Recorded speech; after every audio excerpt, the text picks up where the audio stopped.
Property India में आपका एक बार फिर से स्वागत है। जिस गति से हमारे शहरों में घर बन रहे हैं और बिक रहे हैं, वो देखकर अच्छे हैरान रह जाते हैं। प्रॉपर्टी के बाजार में दांव सभी लगाना चाहते हैं, लेकिन उसके लिए जरूरत होती है किसी की एक्सपर्ट एडवाइस की। जब खरीदार प्रॉपर्टी खरीदने जाता है तो इतने सारे प्रोजेक्ट्स देखकर हैरान हो जाता है कि किसके दावों पर भरोसा करें और कहां पर पैसा लगाएं। ऐसे में अगर कोई आपको उन प्रोजेक्ट्स की रेटिंग दे दे तो काम कितना आसान हो सकता है, और ऐसा ही किया है CRISIL real estate star ratings ने। चलिए आज नागपुर के प्रॉपर्टी बाजार का जायजा लेते हैं। हमारे साथ श्री अनुराग झावर हैं, director CRISIL real estate star ratings के। अनुराग, आपका बहुत बहुत स्वागत है प्रॉपर्टी इंडिया में। चलिए बात करते हैं नागपुर की। काफी ज्यादा प्रोग्रेस देखी है नागपुर ने, और अब तो मेट्रो का भी प्लान पास हो गया है। सबसे पहले शहर के बारे में बताइए, उसके डेमोग्राफिक्स के बारे में बताइए, और ये भी बताइए कि आने वाले समय में किस प्रकार की अपॉर्चुनिटीज देगा ये शहर। जी शुक्रिया जी। नागपुर शहर जो है महाराष्ट्र स्टेट का थर्ड लार्जेस्ट शहर है पूरे इंडिया के अंदर में। ये रेलेवेंस इसकी ये है कि ये मध्य भाग में इंडिया के आता है, और जो भी हमारी 4 मेजर मेट्रोज हैं उसके ऑलमोस्ट इक्वी डिस्टेंट है नागपुर सिटी से। अगर आप ये देखें, महाराष्ट्र में इसको दूसरी राजधानी के रूप में माना जाता है। 13th लार्जेस्ट पॉपुलर सिटी है पूरे इंडिया के अंदर में। इसका ये शुरुआत से ये काफ़ी बड़ा इंडस्ट्रियल हब रहा है पूरे इंडिया के अंदर में। एक बड़ा मेजर एजुकेशन हब रहा है, जिसमें कि इंजीनियरिंग और मेडिकल कॉलेजेस यहाँ पर काफ़ी ज़्यादा हैं, और यहाँ से लोग जो हैं पढ़ करके बाकी शहरों के अंदर में सर्विस के लिए बहुत निकले गए हैं। जोग्राफिकल सेटिंग के हिसाब से 2 मेजर नेशनल हाईवेज जो राजकीय मार्ग हैं NH6 और NH7 शहर से पास करते हैं, और उसके अलावा सेंट्रल रेलवे का एक मेजर नोड है जो कि east west as well as north और साउथ के जो भी मेजर रेल्स हैं वो यहाँ से होकर के जाती हैं। तो ये दर्शाता है कि ओवरऑल शहर जो है काफ़ी इम्पॉर्टेंट नोड है कनेक्टिविटी का। एयरपोर्ट है यहाँ पर, रोड्स काफ़ी अच्छी हैं, और उसके अलावा हिस्टोरिकली भी ये जो है काफ़ी अहम रहा है पूरे भारत के उसमें। महाराष्ट्र शहर के अंदर में ये थर्ड लार्जेस्ट सिटी है।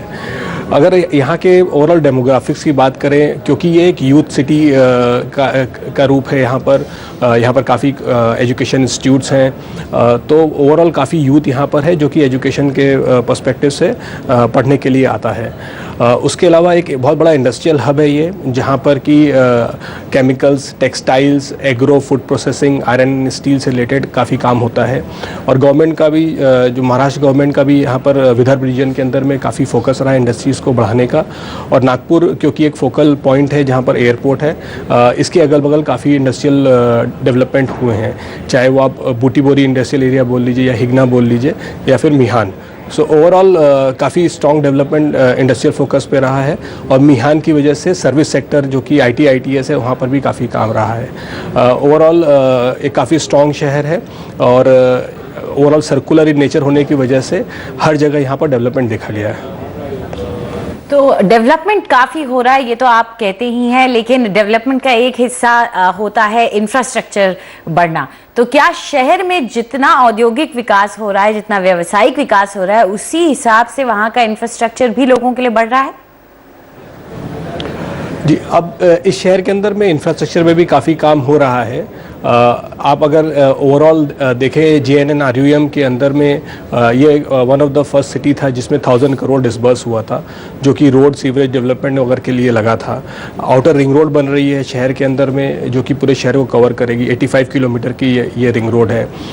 उसके अलावा मिहान जो है एक बहुत बड़ा इंफ्रास्ट्रक्चर डेवलपमेंट का काम हो रहा है, जिसपे कि international airport as well as जो कार्गो हब बनेगा। उसके अलावा SEZs जो है उस पर ऑलरेडी काम चालू है, जो कि towards the south of the city है। मेट्रो रेल की हमने ऑलरेडी जो है अप्रूवल मिल चुका है, उससे शहर के अंदर में कनेक्टिविटी बहुत ज़्यादा बढ़ेगी। BRTS के ऊपर में काम चल रहा है। सो काफ़ी चीज़ें हैं जो शहर के अंदर में हो रही है, और अभी फ़िलहाल में ही ओवरऑल रोड्स की क्वालिटी इंप्रूव हुई थी पूरे शहर के अंदर में। और ये भी देखा गया है कि जो इंडस्ट्रियल डेवलपमेंट जो भी सरकार ने प्लान की है, वो शहर के बाहर की तरफ में है, जो कि आपके मेजर नेशनल हाईवेज से लग करके हैं। तो उससे ये जो है इस चीज़ को मदद देता है कि ज़्यादा वहाँ पर ट्रैफिक कंजेशन ना हो, बिकॉज नेशनल हाईवेज इस तरह के डेवलपमेंट को सपोर्ट कर सकती हैं। तो ओवरऑल ये शहर जो है प्लानिंग डेवलपमेंट के हिसाब से हो रही है, इंफ्रा साइड में भी।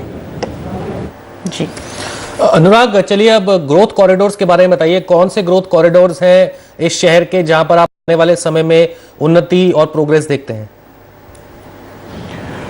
इस शहर की जोग्राफिकल सेटिंग के बारे में बात करें तो सेंट्रल नागपुर, जो कि सिविल लाइंस, सीए रोड हो गया, सदर हो गया, ये जो एरिया है पुराना शहर के मेन शहर के एरियाज़ हैं जहाँ पर कि आज की डेट में लिमिटेड लैंड अवेलेबिलिटी है।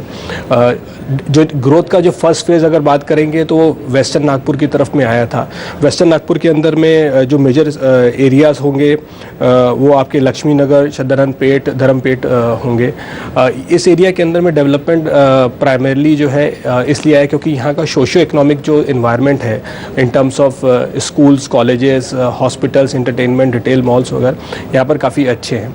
और ये देखा गया है कि जो इंडस्ट्रियल पार्क है जो कि हिगना का या फिर बूटी बोरी का जो कि वेस्ट एंड साउथ क्वाड्रेंट में है, वहाँ से लोग यहाँ पर रहना प्रेफर करते हैं। सो वेस्टर्न कॉरिडोर जो है सेकेंड फेज़ ऑफ डेवलपमेंट में हुआ था।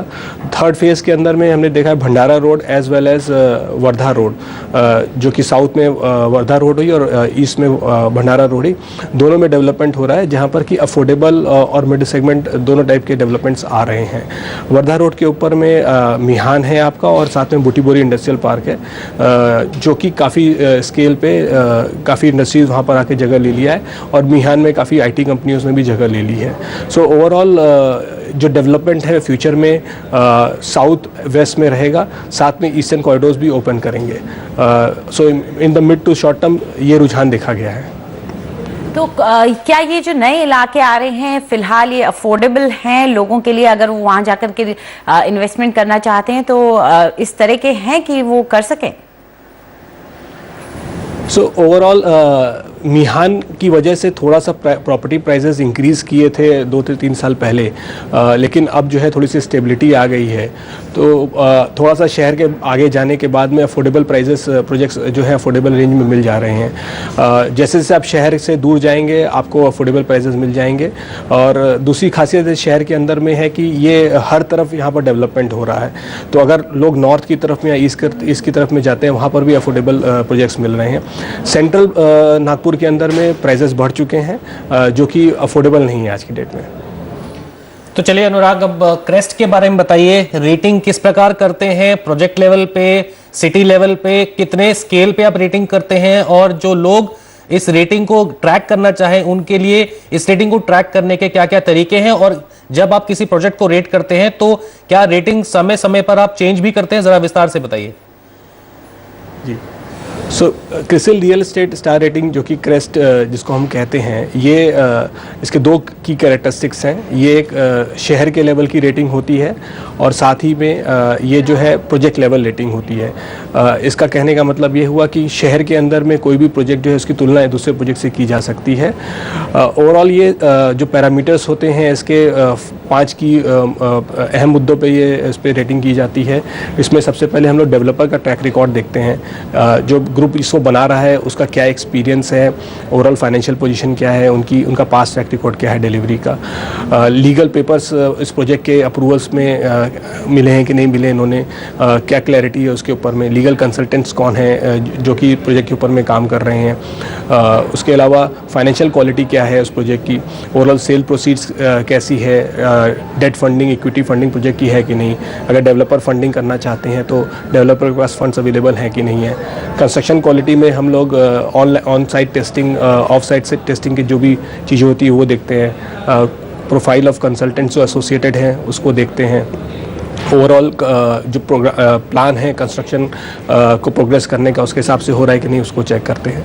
और उसके अलावा इनोवेशन क्वालिटी भी देखते हैं क्योंकि हर प्रोजेक्ट यूनिक होता है, उसमें कुछ ना कुछ अलग से पहलू एक डेवलपर लेकर के आता है, तो उसको भी गौर नज़र करके उसके हिसाब से रेटिंग दी जाती है। ये रेटिंग ओवरऑल 8 स्केल पे होती है जिसमें कि लोएस्ट जो है 1 स्केल होती है और हाईएस्ट 7 स्टार होती है।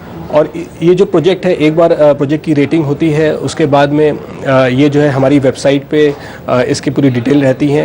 नोट रहता है कि हर पैरामीटर्स के ऊपर में ओवरऑल क्या क्या प्रोफाइल रही है, उसके बारे में जो भी इम्पोर्टेंट चीज़ें रहती हैं वो हमारी वेबसाइट पे उस प्रोजेक्ट के बारे में रहता है। इसके अलावा क्रिसिल की जो सोशल मीडिया प्लेटफॉर्म है, लिंक्डइन, फेसबुक, ट्विटर पे कोई भी लोग उससे जुड़ सकते हैं और समय समय पे जैसे प्रोजेक्ट शहर में आते हैं उसके बारे में उनको मालूम पड़ता है। हमारे वेबसाइट पर ये भी सुविधा है कि कोई आकर के उसमें एनरोल कर ले तो हमारे यहाँ से जो न्यूज़लेटर जाते हैं वो भी उनके पास जा सकते हैं। तो इस तरह से इंफॉर्मेशन जो है टाइम टू टाइम लोगों के पास पहुँच सकती है। जो रेटिंग्स होती है हमारी, ये स्टैटिक डायनेमिक रेटिंग होती है। एक बार रेटिंग करने के बाद में कंटिन्यूस सर्विलेंस पे रहता है प्रोजेक्ट, जहाँ पर कि सारे मुद्दों को रेगुलर तरीके से चेक किया जाता है और उसके हिसाब से रेटिंग फ्यूचर में बढ़ या घट सकती है, डिपेंडिंग कि जो प्रॉमिस किया गया था और जिस तरह से डिलीवरी प्लान थी उसके हिसाब से हो रही है कि नहीं हो रही है। तो चलिए आप बताइए कुछ ऐसे प्रोजेक्ट्स के बारे में जिन्हें आपने रेट किया है। आज मैं 3 प्रोजेक्ट्स के बारे में बात कर रहा हूं नागपुर में। जो पहला प्रोजेक्ट है वो गोदरेज प्रॉपर्टीज़ की तरफ से है, गोदरेज आनंदम। ये प्रोजेक्ट जो है गणेश पेट में है, जो कि सेंट्रल नागपुर में मॉडर्न मिल्स के कंपाउंड के ऊपर में है। ओवरऑल हमने इसकी बिल्डिंग ए टू बिल्डिंग ई को रेट किया है। इसका लॉन्च प्राइस 3,800 रुपीज़ था, जो कि आज की डेट में क्लोज टू 5,600 रुपीज़ का है।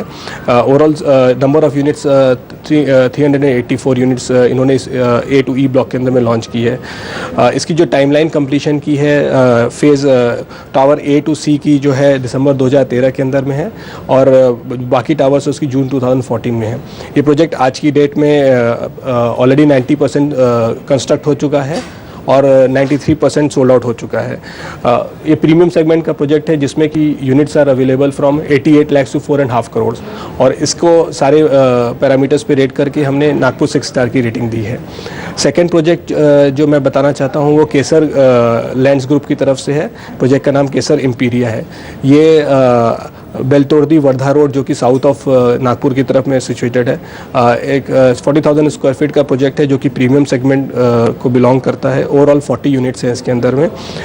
ये अभी जो है लॉन्च नहीं हुआ है। Expected launch price around 6,000 rupees का इसका है।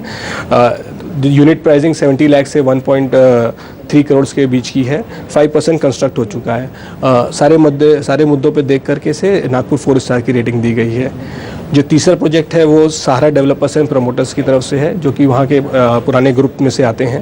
प्रोजेक्ट का नाम स्वप्निल त्रिशा है, जो कि लक्ष्मी नगर एरिया में है, one of the prime areas of Nagpur.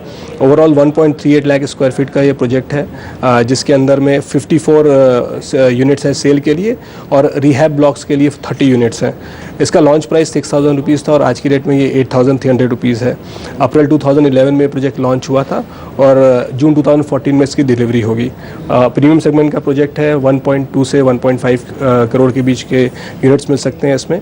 ये 90% कंस्ट्रक्ट हो चुका है और 40% सोल्ड हो चुका है। इसको सारे पैरामीटर्स पे देख करके नागपुर 5 स्टार की रेटिंग दी गई है। जी तो अनुराग, आप हमारे स्टूडियो में आए और आपने इतनी सारी जानकारी दी इस अहम शहर के बारे में और किस प्रकार ये शहर आने वाले समय में आयाम दे सकता है इन्वेस्टमेंट के और प्रॉपर्टी बायर्स के लिए। आपका बहुत बहुत धन्यवाद। और अभी जाइएगा नहीं, देखेंगे कौन सी टाइल्स हैं फैशन में, और साथ ही बिल्डर मंदी से निपटने के लिए निकाल रहे हैं घर बेचने के कौन कौन से तरीके। देखेंगे एक ब्रेक के बाद।